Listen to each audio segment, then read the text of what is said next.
Connaissez-vous l'histoire de Notre-Dame de Guadalupe? Nous sommes en 1531. Un jeune indigène converti au christianisme, Juan Diego, se balade près de la colline de Tepeyac lorsqu'il entend une musique céleste. Il lève les yeux et voit une femme radieuse vêtue d'un manteau bleu étoilé. Elle lui parle avec douceur. « Juanito, mon fils, je suis la mère du vrai Dieu. Va voir l'évêque et demande-lui de construire ici un sanctuaire en mon honneur. » Juanito obéit, mais l'évêque ne le croit pas. Il lui demande une preuve.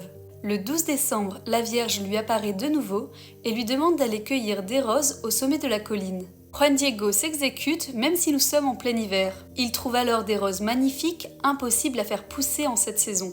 Il les rassemble dans son tilma, son manteau de tissu, et va voir l'évêque. Lorsqu'il ouvre son manteau, les roses tombent et une image miraculeuse apparaît sur le tissu. Celle de Notre-Dame de Guadalupe, exactement comme Juan Diego l'avait décrite. Ce miracle bouleverse tout le Mexique. L'évêque reconnaît immédiatement le signe et fait construire la basilique de Guadalupe sur la colline de Tepeyac. Mais cela n'est pas tout, l'image de la Vierge est remplie de mystères. Premièrement, elle n'a pas été peinte par une main humaine.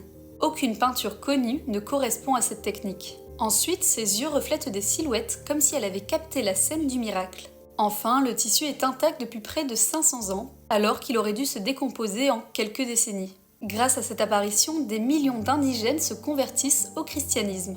Aujourd'hui encore, Notre-Dame de Guadalupe est la sainte patronne du Mexique et de toute l'Amérique latine. Chaque 12 décembre, des millions de pèlerins viennent honorer celle que l'on appelle la Morenita, la Vierge qui a changé l'histoire du Mexique. Et vous, en avez-vous déjà entendu parler ?